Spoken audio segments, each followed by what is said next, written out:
The rain had just passed, leaving the ground dark and slick beneath the overpass. Eli's sneakers stuck slightly as he crouched, peeling back the foil as it mattered, like care could make hunger less sharp. Traffic thundered overhead, steady and close. The man under the bridge didn't reach for the food right away. He watched the street first. Always the street. "Still warm," Eli said quietly. Water dripped from the concrete.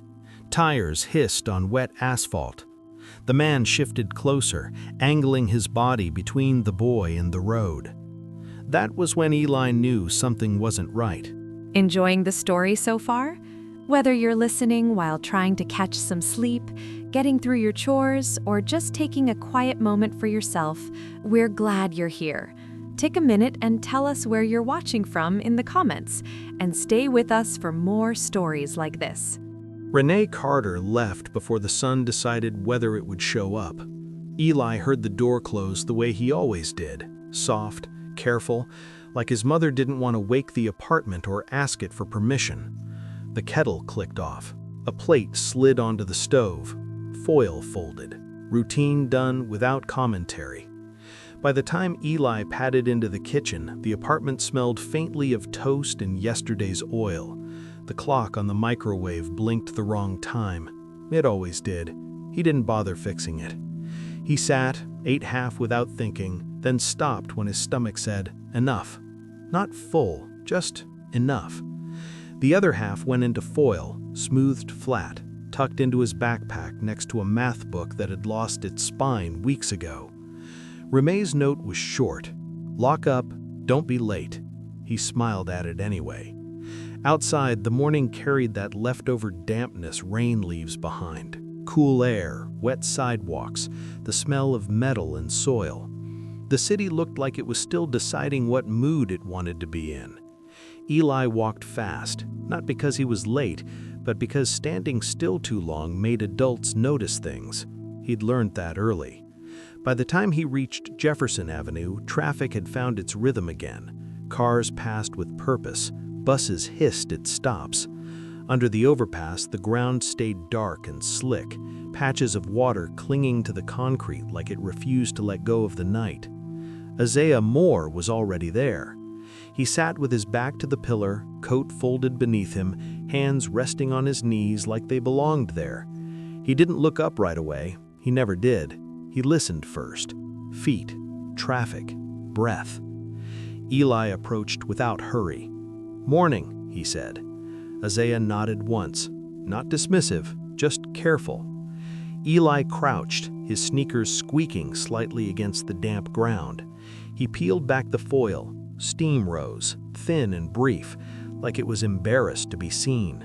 "Still warm," Eli offered. Isaiah watched the street instead of the food. His eyes tracked a delivery truck slowing too long, a sedan with fogged windows, a man pretending to check his phone. Only then did he reach out. "Appreciate it," he said.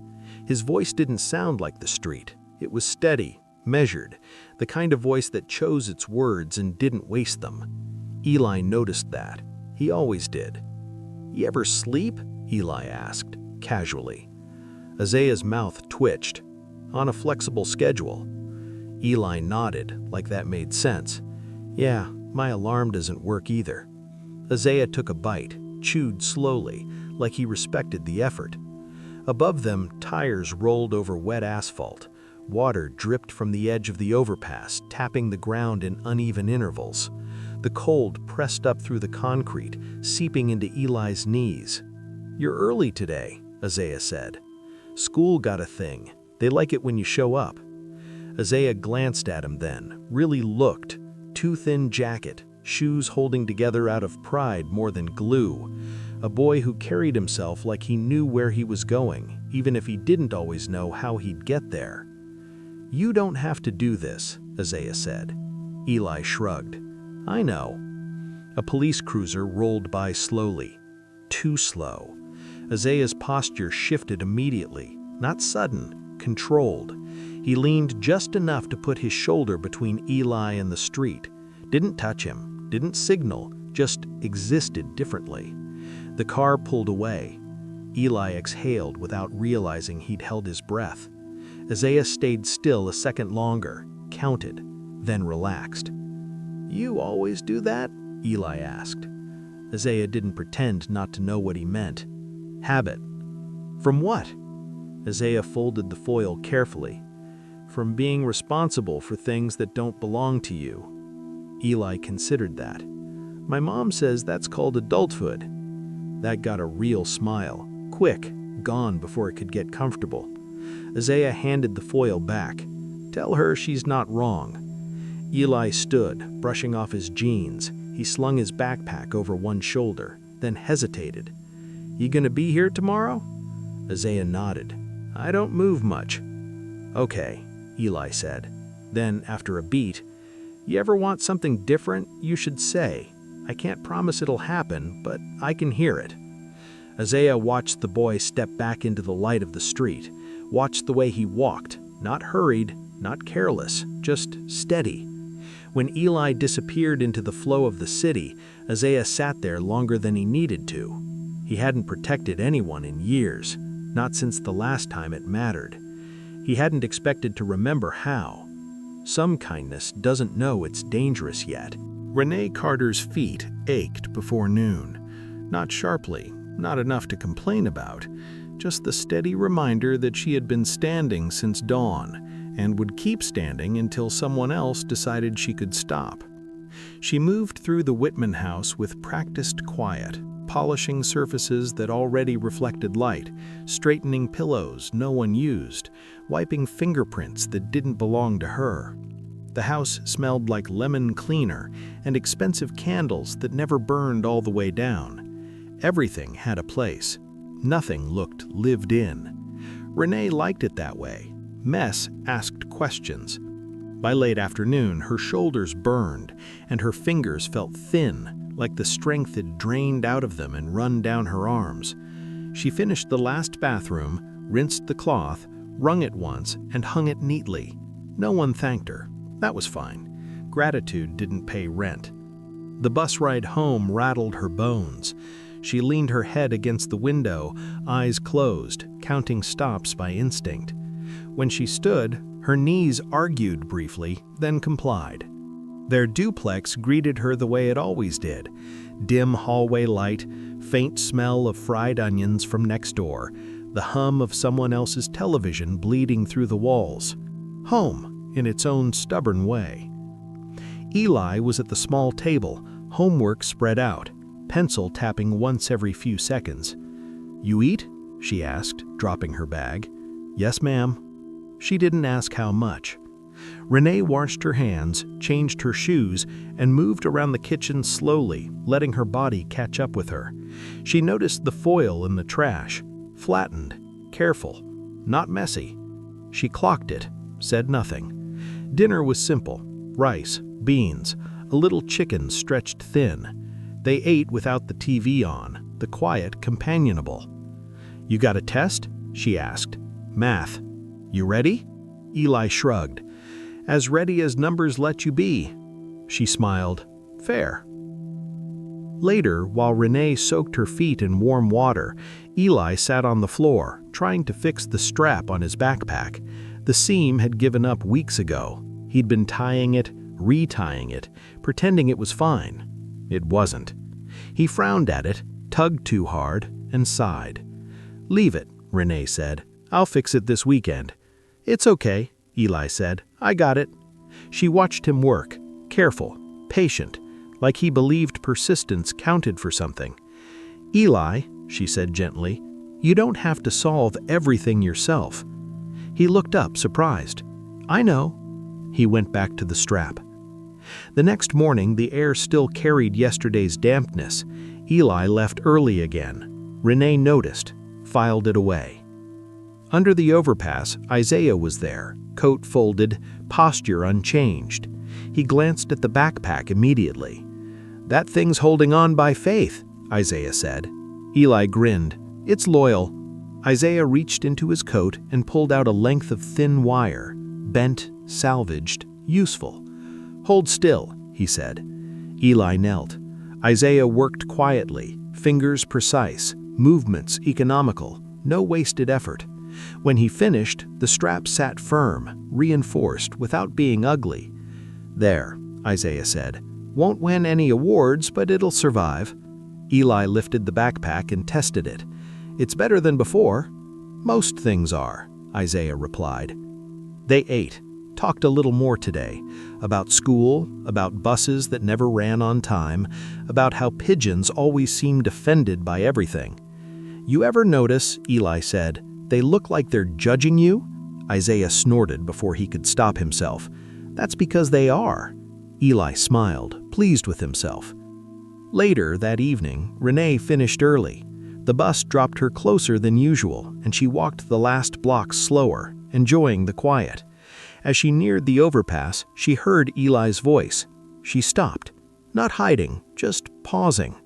Eli stood near the edge of the shadow, backpack slung over one shoulder. The homeless man sat on his usual cardboard. They weren't touching, weren't close, just there together. Renee's chest tightened instantly. Fear rose sharp and fast, the way it always did when the world brushed too close to her child. Then she watched. The man didn't reach for Eli, didn't crowd him. When a car slowed, he shifted, not toward her son, but between him and the street. Protective, instinctive. Eli laughed at something. Quiet, easy. Renee exhaled. She stepped forward. "Eli!" He turned. "Hey, Ma!" Isaiah stood immediately, not rushed, respectful. "Ma'am?" Renee studied him, the way he stood, the way his eyes didn't wander, the absence of excuses. "I'm Renee," she said. "Isaiah." She nodded once. "Thank you for fixing the strap." He glanced at the backpack. "It needed help." "So do most things," she replied. They stood there a moment longer, no tension, no promises. When they walked home, Renee kept Eli close, her hand resting lightly on his shoulder. She didn't ask him to stop. She didn't tell him to continue. She just stayed present.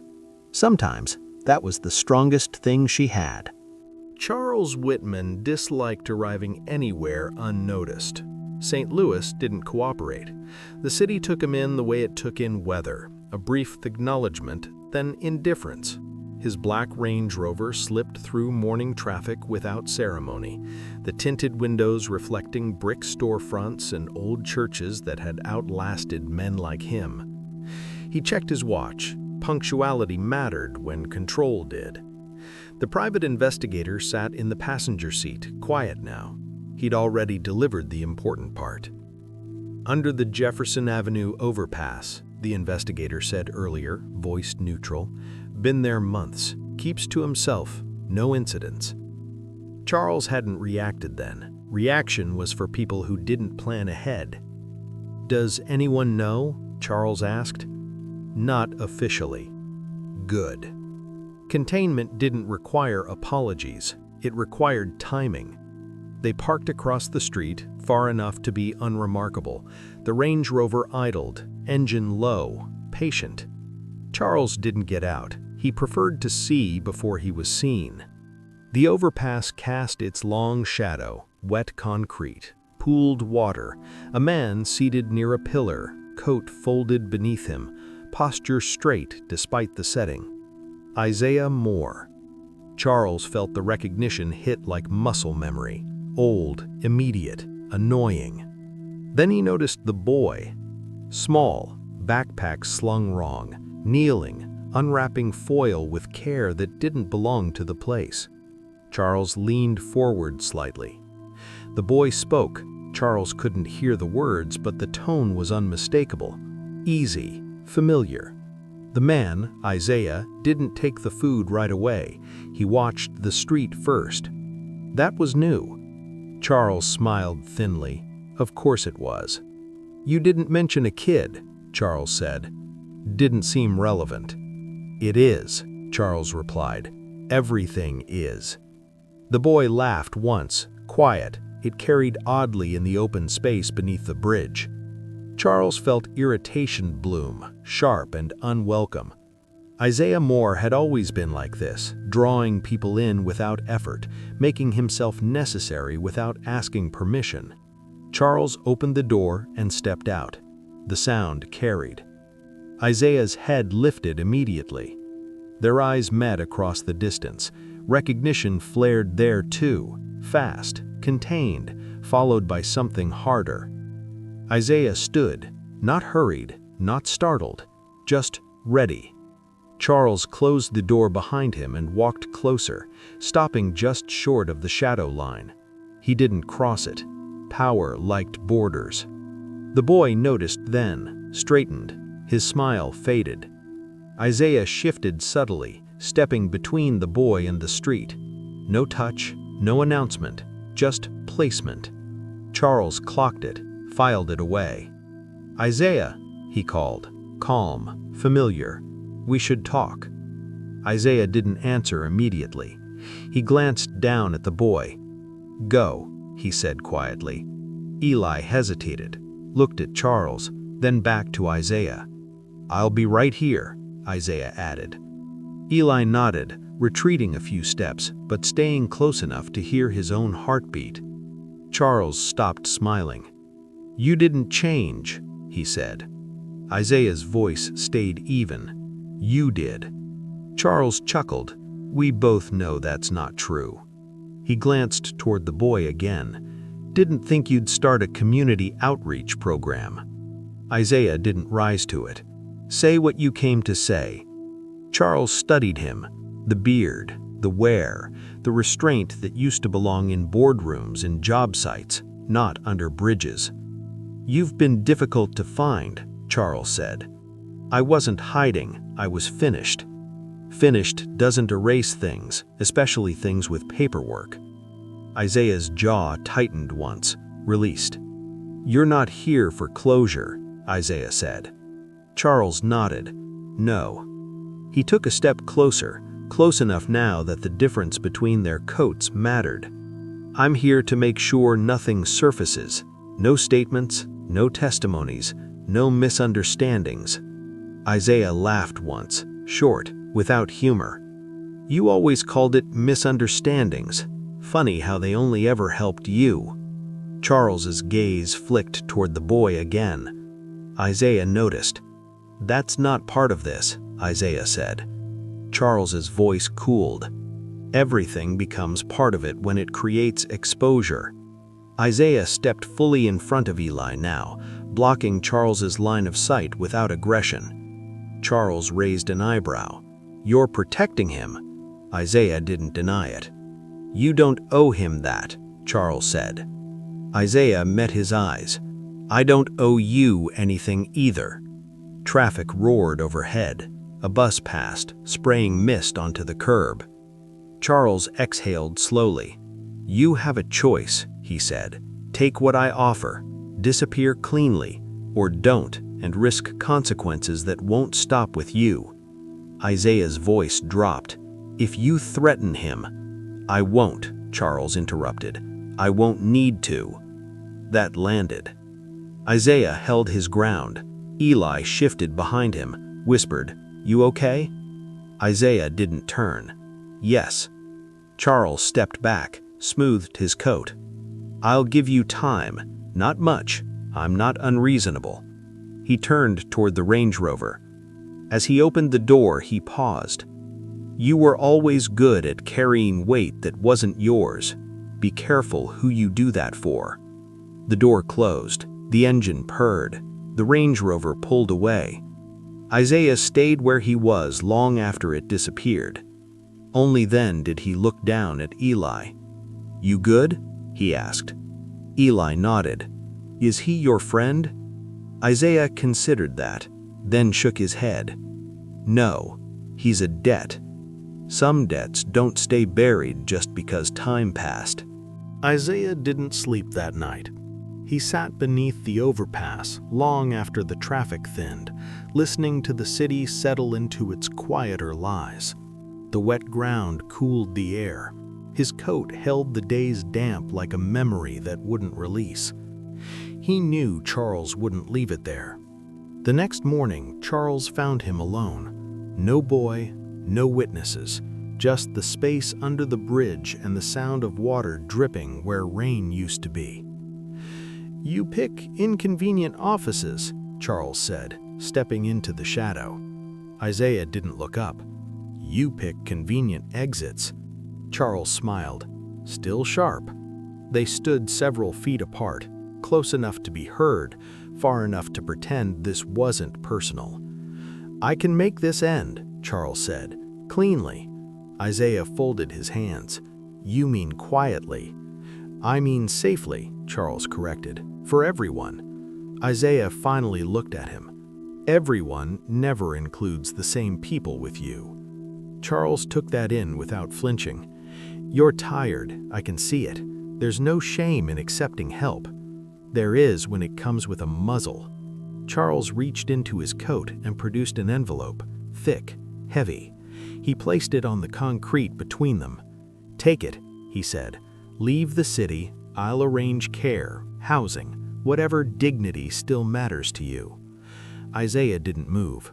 "You always thought money fixed damage," he said. "It just teaches it how to hide." Charles's jaw tightened. "Don't romanticize this. You're under a bridge." Isaiah nodded once. "And you're still afraid of what I remember." That landed harder than Charles expected. He masked it quickly. "Think about the boy," Charles said. "He doesn't need your ghosts." Isaiah stood then, slow, measured. He didn't look at the envelope. "If you come near him, this ends differently." Charles raised his hand slightly. "I won't touch him." "You won't need to," Isaiah replied. "You'll let the world do it for you." Charles smiled thinly. "That's how systems work." They parted without shaking hands. Charles waited until Isaiah disappeared back into the city before he picked up the envelope and slid it back into his coat. He followed the boy instead. Eli walked with his usual focus, backpack bouncing against his shoulder. He didn't notice the Range Rover at first. Most people didn't. It moved as it belonged everywhere. Charles kept his distance, watched the turns, the shortcuts, the final stretch toward a narrow duplex with tired siding and a porch light that flickered before settling. He parked across the street. Renee Carter opened the door to a knock that didn't belong. She took one look at the man on her step and straightened her spine. He wore confidence like it was tailored, not flashy, intentional. "Miss Carter," he said, smiling politely. "May I come in?" Her instincts spoke faster than her manners.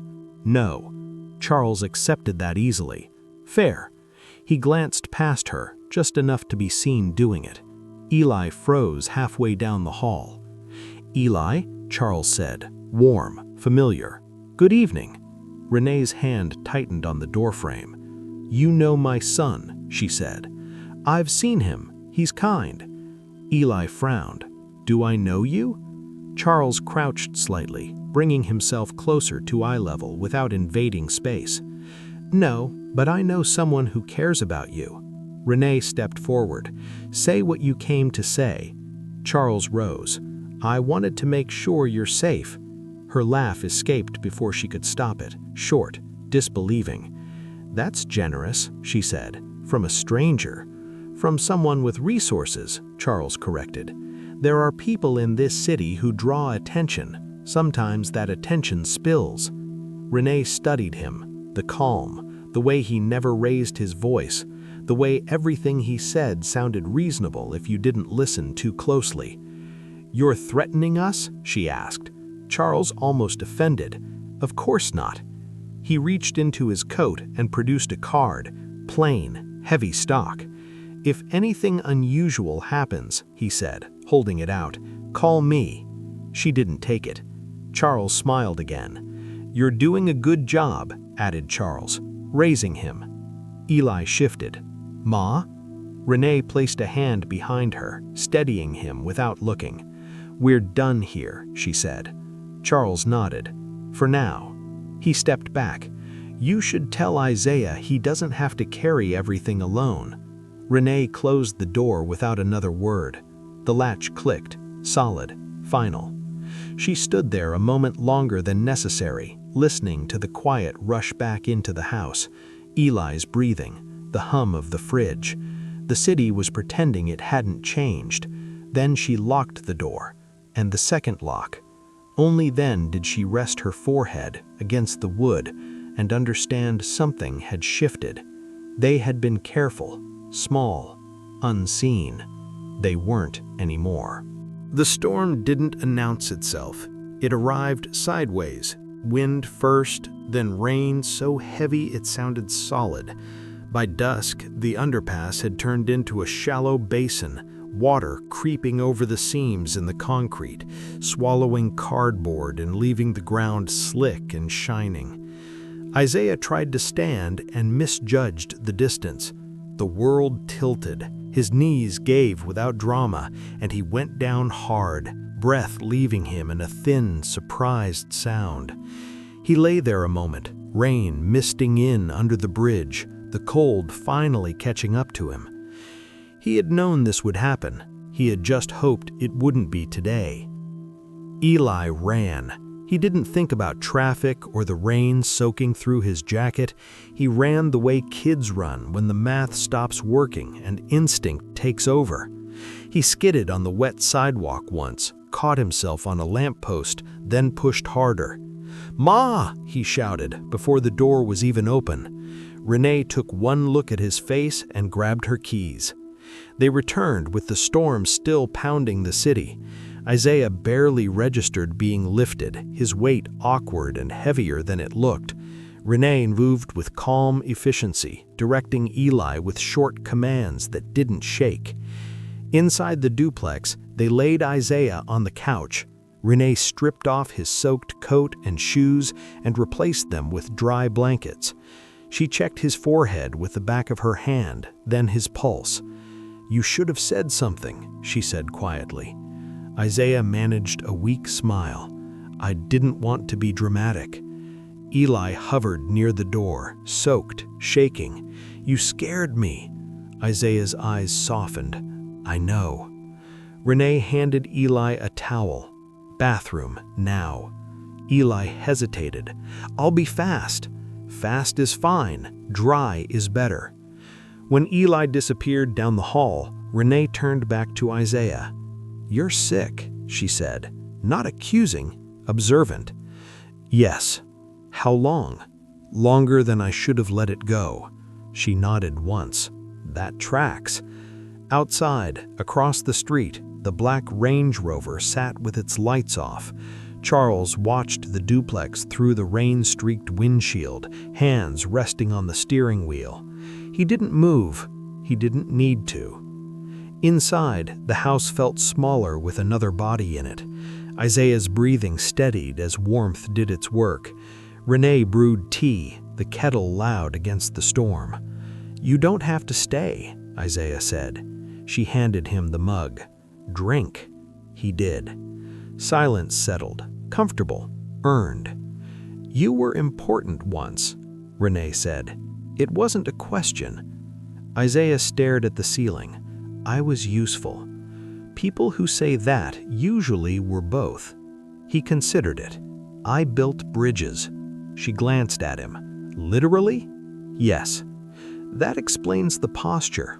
Engineers always stand like the floor might give up." That almost made him laugh. Eli returned, hair damp, towel draped around his shoulders. He sat on the floor near the couch, close but not crowding. "You gonna be okay?" he asked. Isaiah nodded. "Eventually." "Eventually's better than never," Eli said. Renee smiled beside herself. The storm raged on, thunder rolling low and constant. Somewhere between one clap and the next, something in Isaiah loosened. Not the illness, the guard. "It wasn't an accident," he said quietly. Renee didn't respond immediately. She waited, let the words find their footing. "The bridge," Isaiah continued, "the collapse. They said it was a structural failure. Where? Materials? Weather?" He swallowed. "It was rushed, corners cut, pressure from above. I flagged it, documented it. They told me to adjust the report. Renee's jaw tightened. I didn't, Isaiah said. Not fully. I softened the language, bought time, thought I could fix it later. Eli looked up. Did you? Isaiah closed his eyes. No. The storm seemed to lean in. 2 men died, Isaiah said, and the man who pushed for speed built an empire on the savings. Renee thought of the house she cleaned, the perfect surfaces, the quiet. Charles, Renee said. Isaiah nodded. He came here, she added. I know. They sat with that, with the truth sitting heavy and wet between them. Outside, Charles watched the light flick on in the living room. He saw the silhouettes shift. He waited. Isaiah turned his head toward the window, though he couldn't see the car. He'll wait until I'm weak enough to choose quiet. Renee set her mug down. You won't. Isaiah looked at her. You already chose loud. You just didn't know it yet. The storm began to ease. The rain softened. The city exhaled. Isaiah stared at the ceiling again, chest rising and falling with effort, and for the first time in years, he let the truth sit where it could be seen. What if the truth costs more than silence ever did? Power didn't raise its voice. It sent letters. The first arrived mid-morning, cream paper, legal language, a return address that sounded like a building with its own parking garage. Renee read it standing at the counter, shoes still on, coat not yet hung. Her eyes moved steadily. Her face didn't change. The second came by email an hour later. Different firm, same tone. By noon, a voicemail followed, calm, courteous, concerned. Renee listened once, deleted it, then sat at the small table and pressed her palms flat against the wood until the shaking in her hands decided it was done. Isaiah watched from the couch, upright now, but still pale. He knew the rhythm. Escalation had a cadence. This was the part where pressure pretended to be care. They'll say it's about safety, he said quietly. Renee didn't look up. They already did. In the afternoon, a woman knocked. County badge, clipboard, careful smile. She asked about living conditions, about supervision, about the man on the couch whose name appeared nowhere official. Renee answered everything, precisely. Nothing volunteered, nothing hidden. The woman left with a polite nod and a promise to follow up. After the door closed, the house felt thinner, like its walls had learned a new word. Eli came home to voices kept low. He dropped his backpack, listened. Temporary, Charles's voice said, through the phone on speaker. Smooth. Discreet. I can make this easier. Renee stood with her back to the window. You want him gone. I want risk minimized for your son, Charles replied. Eli froze. I can arrange housing assistance, medical care, legal insulation. All you have to do is encourage Isaiah to accept help elsewhere, quietly. Renee's voice stayed level. And if I don't? A pause, not a threat, an opening. Systems notice patterns, Charles said. They follow them. Renee glanced down the hall. Her eyes met Eli's. He hadn't meant to be seen. It didn't matter. We're done, she said, and ended the call. That night, Isaiah packed without asking permission. He moved slowly, folding the few things he owned with care, as order could argue with consequence. Renee watched from the doorway, arms crossed, not in anger, containment. You don't have to, she said. I do, he replied. Eli sat on the floor, knees drawn up, watching the room rearrange itself around loss. They're not going to stop, Isaiah added, not while I'm here. Renee stepped forward. Running doesn't end this. Isaiah zipped the bag. It buys you time. Eli stood. You said you'd be here tomorrow. Isaiah met his eyes, held them. I was wrong. That's not fair. I know, he replied. You always do that. You decide things for people and call it protection. Isaiah swallowed, because sometimes protection is distance. Or sometimes it's just leaving, Eli shot back. That landed, harder than Isaiah expected. Eli wiped his face with the back of his sleeve. You think I don't know when people disappear? You think that's better? Isaiah set the bag down, lowered himself to Eli's level without touching him. I think, he said carefully, that you deserve mornings that don't come with questions. Eli laughed once, sharply. Too late. Renee watched them, heart heavy, mind clear.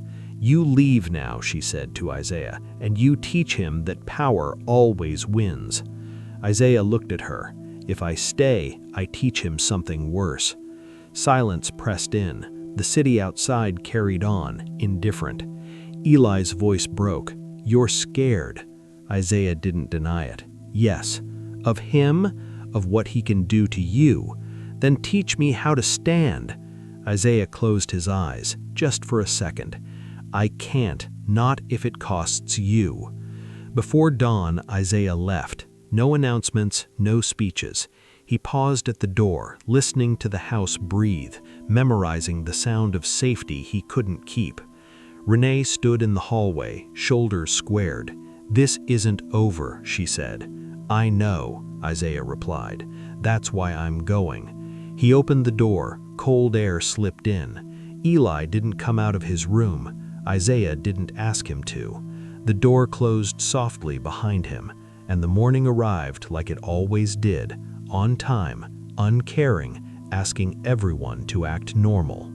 Eli didn't touch his breakfast. The plate sat where it always did, steam fading unnoticed. Renee watched him from the sink, saying nothing. She'd learned when to speak and when silence did more work. You'll be late, she said finally. I know. He didn't move. She wrapped the food anyway. Habit didn't disappear just because appetite did. At work, Renee cleaned more slowly, not careless, deliberate. Each movement is exact. When she finished the last room, she didn't head for the bus stop. She walked upstairs. Charles Whitman's office overlooked the city as if it had opinions about it. Glass, steel, restraint. He looked up when she entered, surprise flickering before control settled back in. Miss Carter, he said, this is unexpected. So was your concern, she replied. He gestured toward a chair. She didn't take it. You threatened my family, she said calmly. Charles clasped his hands. I offered assistance. You leveraged systems designed to scare people like me, she corrected. That's not help. Charles studied her, really studied her. The lack of flinch, the steadiness. You're protecting the wrong man, he said. Renee shook her head. I'm protecting the truth. He smiled thinly. Truth is flexible, only when power leans on it. She placed a folded paper on his desk, not a demand, a marker. I'm not asking you to stop, I'm telling you I won't bend. Charles didn't touch the paper. You don't understand the reach of this. Renee met his gaze. You don't understand endurance. She turned and left. Across the city, Isaiah stood in a public library, hands resting on a table scarred by years of use. He hadn't planned it this way. Plans had failed him before, but evidence had a way of insisting. He slid a flash drive across to a journalist he trusted, not because she was kind, but because she was thorough. This will take time, she said. Isaiah nodded. It already has. He walked out without waiting for reassurance. By evening, emails began circulating, internal memos, redlined reports, adjusted safety margins that had signatures attached, quiet at first, then not. Phones rang behind closed doors, meetings canceled, stocks wavered. Not enough to panic, just enough to notice. Charles watched the numbers dip and felt something unfamiliar press against his ribs. Uncertainty. At home, Eli pushed his food around his plate until Renee gently removed it. You don't have to, she said. I know, I just can't. She sat with him, no lectures, just presence. A knock came after dark. Isaiah stood in the doorway, rainless night air clinging to him. He looked thinner, straighter. Eli froze. Isaiah didn't step inside, didn't assume. "I'm not staying," he said quietly. "I just needed you to see me." Eli stared at him. "You left?" Isaiah nodded. "Yes." "You said it was to protect me." "It was." Eli's voice cracked. "It didn't feel like it." Isaiah accepted that without defense. "I know." Renee watched them, heart heavy but clear. "They know now," Isaiah said. "Not everything. Enough." "What happens to him?" Eli asked. Isaiah considered.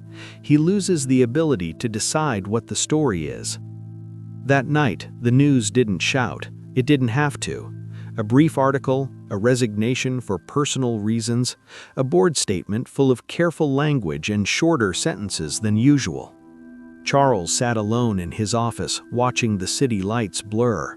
His phone buzzed with messages he didn't open. Containment had failed. Isaiah stood again beneath the overpass, but only briefly, long enough to remember where he'd been, long enough to leave without disappearing. Eli watched from the sidewalk, hands in his pockets. "You coming tomorrow?" he asked. Isaiah nodded. "Yes." Eli hesitated. "You hungry?" Isaiah smiled small. "I could eat." They walked together, not touching, not afraid. Behind them, far across the city, Charles Whitman stared at a screen he no longer controlled. The story had moved without him, and it wasn't coming back. Sometimes, standing still is the bravest move left. The courthouse didn't feel grand inside. It felt narrow, controlled, like everything important had been compressed into hallways that smelled faintly of old paper and disinfectant. Isaiah sat on a wooden bench outside the hearing room, hands folded, spine straight. His leg bounced once, then stopped. He pressed his foot flat to the floor and kept it there. Renee sat a few seats down, close enough to be felt, not close enough to be leaned on. Eli stood between them, backpack hanging from one shoulder like it always had. He looked around, curious but quiet, absorbing the weight of a place where voices carried consequences. When Isaiah's name was called, he stood without hesitation. The room settled as he took the oath. His voice didn't waver, it didn't rise either. It simply arrived and stayed.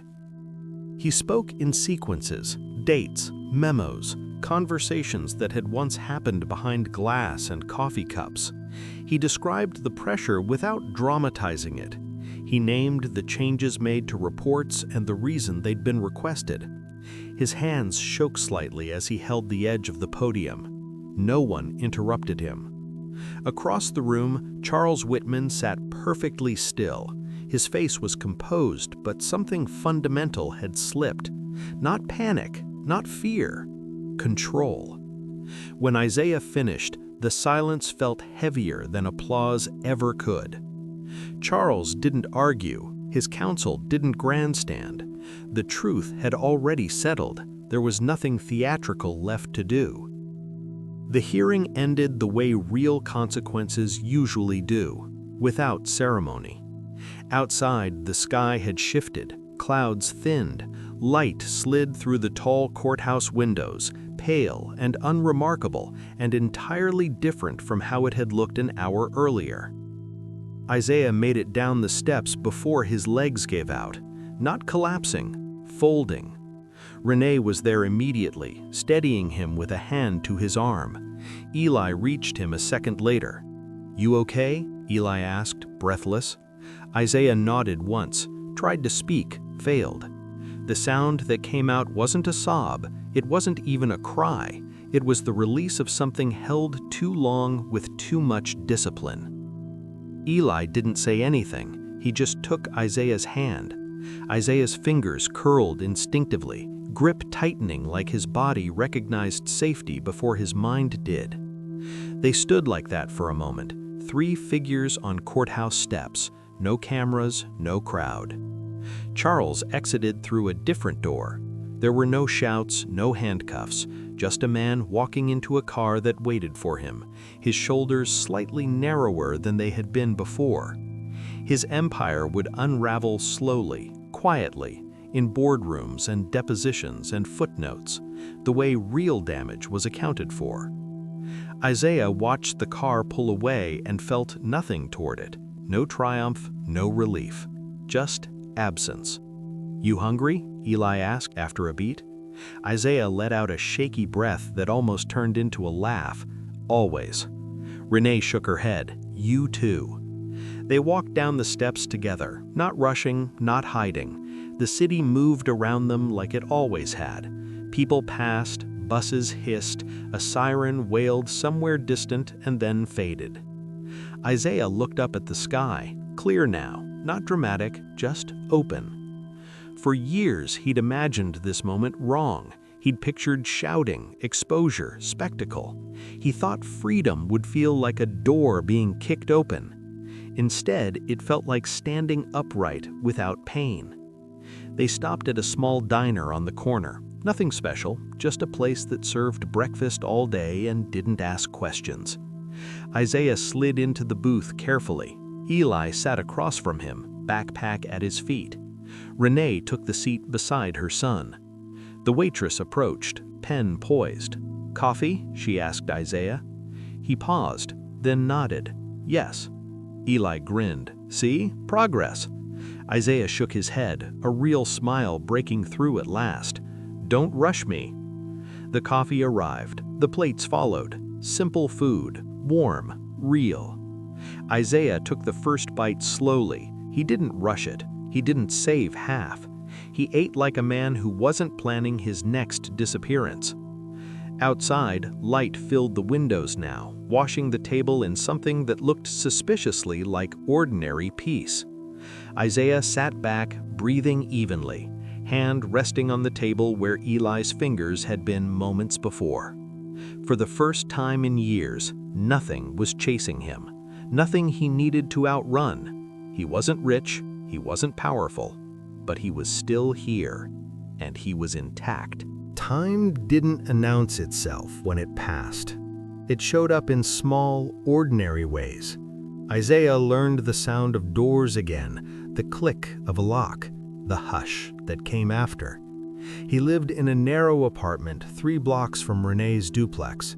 Second floor, no elevator, windows that faced an alley where a stray cat liked to sleep on warm concrete. The place was modest, clean, real. He kept the lights low at first, old habits, but mornings had a way of insisting. Sunlight crept in whether he invited it or not. Renee works fewer hours now, not because things had suddenly become easy, but because they'd become possible. She still cleaned, still moved through houses that weren't hers, but she came home earlier, sat longer, let her feet rest before they ached. She didn't talk about what she'd endured. She didn't need to. Eli noticed everything anyway. He noticed Isaiah's shoulders no longer curved inward when he walked. He noticed Renee humming sometimes while she cooked. He noticed how quiet it didn't feel dangerous anymore. On Thursdays, Eli still brought food, not because anyone needed it, because ritual mattered. Sometimes it was sandwiches, sometimes soup in a container that had once held ice cream. Isaiah teased him once, softly. "You know I have a refrigerator now." Eli shrugged. "I like carrying stuff." They laughed, not loudly, the kind of laugh that didn't need witnesses. They ate together at the small kitchen table. No one rushed. No one counted portions. Eli still cut his sandwich in half sometimes, then thought about it and took the other half too. Isaiah never commented. Renee watched from the sink, pretending not to. The overpass remained where it had always been. Traffic still thundered above it. Water still pooled there after rain. But Isaiah didn't go back. He didn't need to prove anything to the concrete. Once, walking home from school, Eli stopped near it anyway, just for a moment. He stood there, backpack slung over his shoulder, listening. Then he kept walking. Charles Whitman's name appeared occasionally in articles that didn't linger, in sentences that ended careers without drama. He didn't disappear, he didn't suffer publicly, he simply lost the ability to decide what things meant. Isaiah never followed the news closely. He didn't need to. The truth no longer required his attention to exist. Some nights, the three of them sat on Renee's porch. No agenda, no planning. Isaiah brought folding chairs. Eli complained about homework. Renee corrected him without looking up. "You always do that," Eli said once. She smiled. "Do what?" "You make everything sound like it'll be okay." She met his eyes. "Because sometimes it is." Isaiah watched them from his chair, hands resting easily on his thighs. He thought about bridges, not the ones he'd built, but the ones that existed quietly between people who stayed. Later, as the streetlights flickered on, Eli leaned back and sighed. "This is boring," he said. Isaiah raised an eyebrow. "You say that like it's an insult." Eli considered. "It's not." They sat with that. Inside, Renee packed leftovers into containers. Habit, care, continuity. When Isaiah stood to leave, he didn't hover in the doorway anymore. He didn't memorize sounds. He simply said, "Good night." "See you tomorrow," Eli said. Isaiah nodded. "Yes." He walked home under a sky that didn't threaten rain. The city breathed around him, indifferent and alive. In his apartment, he made tea and sat by the window, watching the alley light flicker once before settling. His hands were steady now. Because nothing could be taken from him, but because he knew what he couldn't. Back at the duplex, Eli washed his plate and set it carefully in the rack. He paused, then placed an extra fork beside it. Renee watched him do it. "Company?" she asked. "Always," he said. She turned off the kitchen light and followed him down the hall. The house settled. Not perfect, not permanent, just held. Some kindness doesn't come back bigger. It comes back home. Hey you, my fellow story family. Thank you for staying with us till the very end. We'd love to hear how this story made you feel. Would you have done anything differently? What did it teach you? If this story mirrors a season of your own life, feel free to share it with us in the comments. Stay close to this channel for more stories that speak of strength, love, and hope.